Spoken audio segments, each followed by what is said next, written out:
The studio was silent except for the faint hum of the heater and the occasional creak of the old wooden floorboards.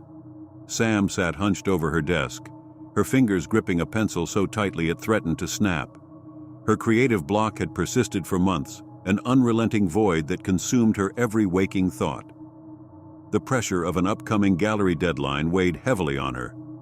She needed something extraordinary, something that would make her name stand out in the art world. Desperation drove her to the edges of the city, to a shabby thrift store she had passed a dozen times but never entered.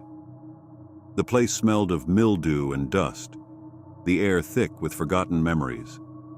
She wandered aimlessly through the aisles until her eyes caught sight of a small wooden box tucked away on a high shelf.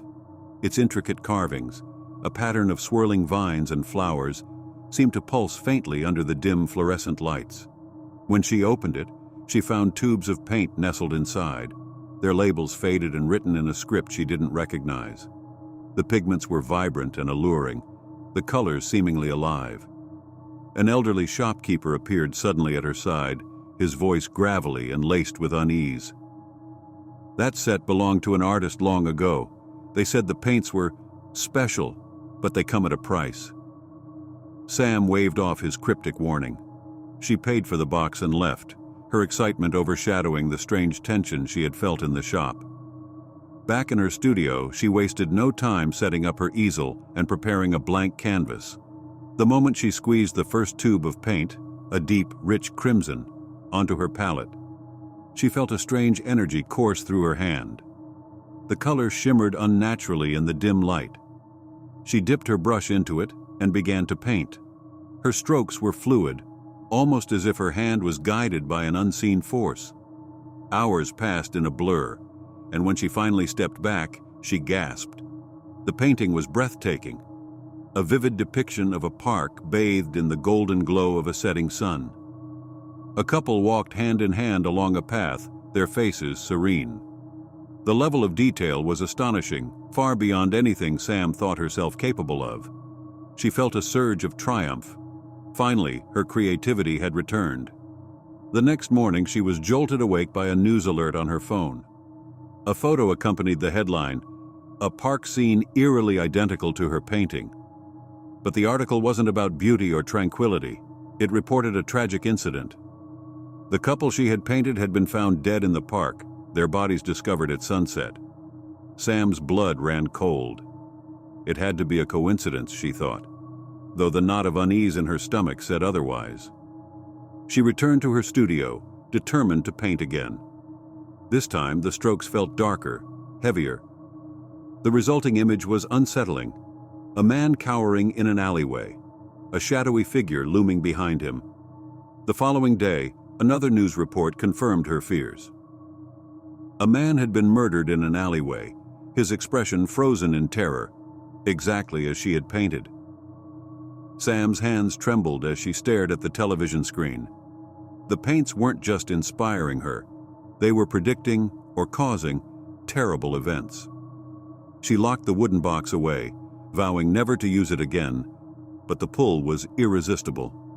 Days later, consumed by an itch she couldn't scratch, she decided to paint one last time. She'd create something beautiful, something harmless.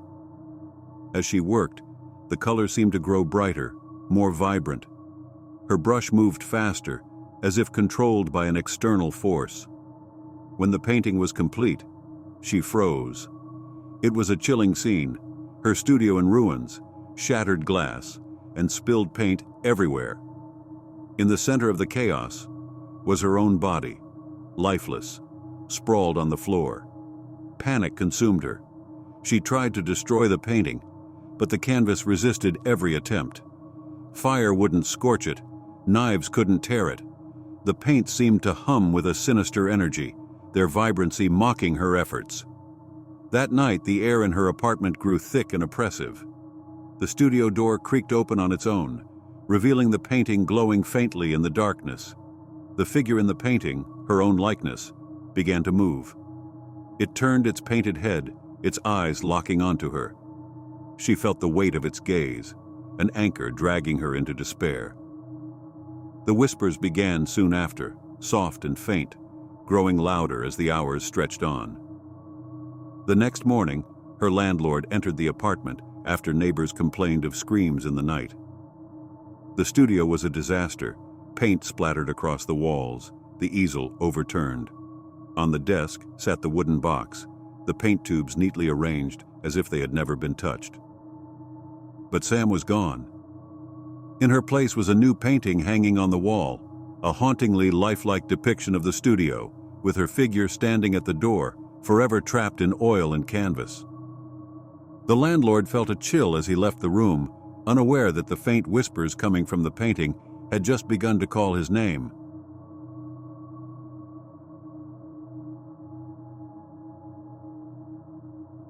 The silent playground lay hidden deep within the woods, shrouded in mist and untouched by time. It wasn't on any map, and no path seemed to lead there, yet the group of teenagers stumbled upon it during an aimless hike. The playground was oddly pristine, its swings gleaming as if polished, the merry-go-round free of rust, and the slide looking newly painted. It stood in stark contrast to the overgrown forest around it, an inviting oasis in the wilderness. Curiosity got the better of them. Jason, the boldest of the group, approached first. "It's just a playground," he said, laughing off the uneasy silence that seemed to settle over the woods as they neared. "Probably belongs to some eccentric guy with too much money." "Then where are the kids?" Sarah whispered, her eyes darting nervously to the treetops where no birds sang. The group lingered hesitantly at the edge of the playground, but Jason wouldn't be deterred. He jumped onto a swing, its chain creaking softly under his weight.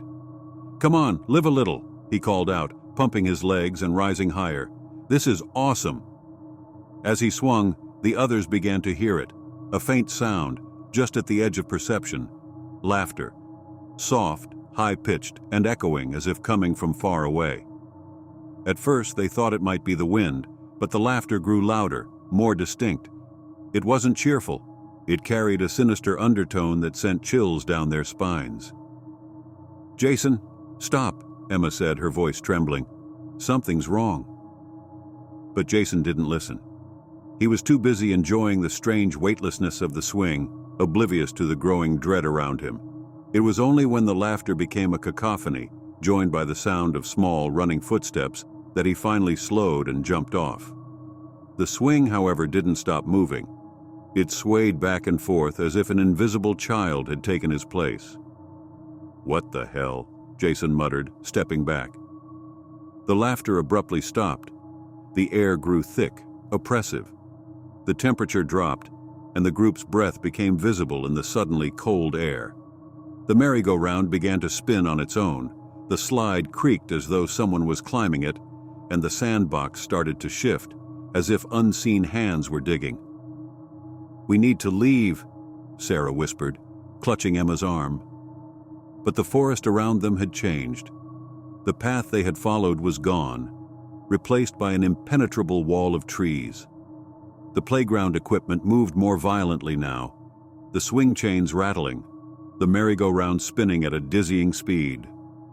Shadows flickered at the edge of their vision, darting between the equipment and growing bolder with each passing moment.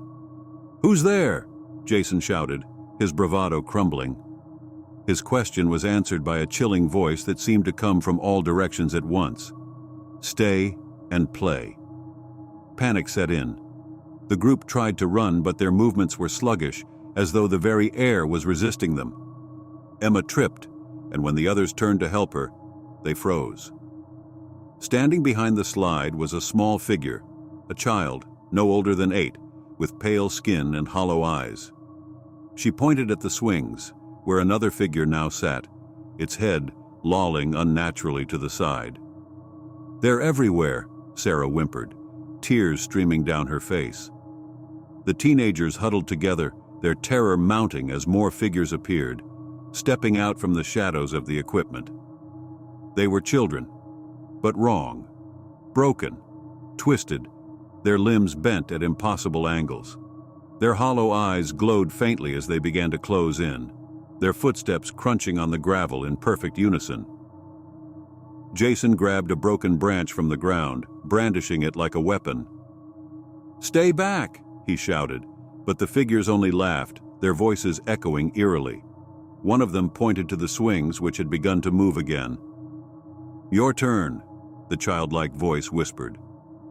Realizing the futility of resistance, the group ran toward the trees, clawing desperately at the dense undergrowth. The laughter followed them, growing louder, more mocking.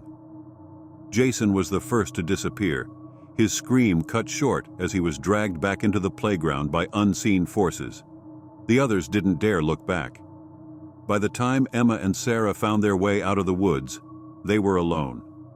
The playground had vanished, leaving behind no trace of its existence. Jason and the others were never seen again. Months later, hikers found a pristine swing set deep in the forest. No one dared to approach it, but if they listened closely, they swore they could hear faint laughter carried on the wind.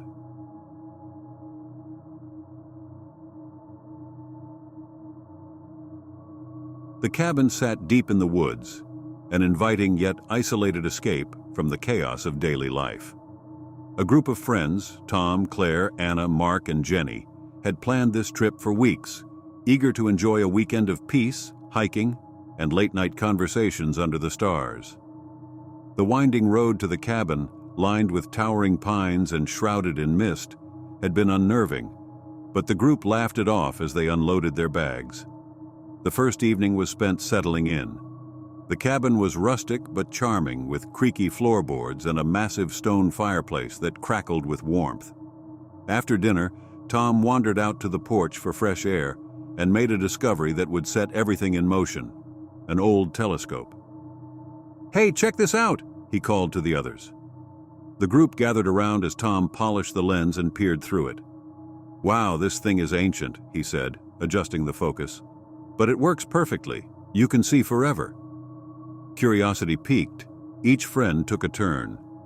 They marveled at the endless expanse of trees, a shimmering lake in the distance, and the faint glow of the moon illuminating the forest. But when it was Claire's turn, her reaction was different. "There's something out there," she murmured, stepping back. Her voice trembled just enough to catch everyone's attention. "What do you mean?" Anna asked, taking a look. The group fell silent as one by one they spotted it, a figure standing far off at the edge of the forest. It was too distant to make out any details, but its unnatural stillness was unnerving. "Probably a hunter or a camper," Mark said, trying to sound casual. But the tension lingered as they went back inside, locking the door behind them. The following day, the group shook off the previous night's unease with a long hike through the forest. They laughed and teased each other, taking selfies and marveling at the beauty around them. By the time they returned to the cabin, the memory of the figure had faded. But as night fell, the telescope drew them back. This time, it was Anna who spotted the figure. "It's closer," she whispered, her voice barely audible. The figure now stood at the edge of a clearing, perhaps half a mile from the cabin. Its vague outline seemed wrong, the limbs too long, the posture unnatural. "Okay, this is getting creepy," Jenny said, stepping back from the telescope. Tom dismissed it with a nervous laugh. "Probably just a prank, someone messing with us." "Out here? In the middle of nowhere?" Claire shot back. That night, the group locked the doors and drew the curtains tight. Sleep came in fits and starts, disturbed by creaks and groans from the old cabin and the howling wind outside. On the third evening, the telescope was gone. "Who moved it?" Claire asked, her voice trembling. The group searched the porch, the cabin, and even the immediate woods, but the telescope was nowhere to be found. "That's impossible," Tom muttered. "I left it right here last night." As they regrouped inside, the cabin seemed different. The air felt heavier, the shadows darker. And then came the first knock on the window. It was faint at first, barely audible. The group froze, exchanging panicked glances. Then came another knock, louder and more deliberate. Anna, the bravest of the group, peeked through the curtain and screamed. Pressed against the glass was a face, pale and distorted, with hollow eyes and a grotesque, twisted grin. The others rushed to pull her back as the knocking grew louder, now coming from multiple windows. "They're everywhere!" Jenny cried, her voice cracking. Figures surrounded the cabin, their shapes barely visible in the dim light, their movements jerky and unnatural. The friends scrambled to barricade the doors with furniture, their panicked breaths loud in the eerie silence. Then, the lights began to flicker. "Check the breaker," Tom shouted, but no one moved. The cabin plunged into complete darkness, and in the silence that followed, they heard the unmistakable sound of the telescope being dragged across the porch. The group huddled together in the center of the room, clutching flashlights and makeshift weapons. They listened as footsteps circled the cabin, slow and deliberate, punctuated by soft taps on the windows and walls. "Why us?" Claire whispered, tears streaming down her face. No one had an answer. By dawn, the cabin was silent. The sunlight revealed an empty house, its furniture intact, its doors unlocked. The group was gone, their belongings left behind as if they had vanished into thin air. When authorities arrived days later, they found no signs of struggle. The only clue was the telescope, now returned to its spot on the porch, its lens pointed toward the forest.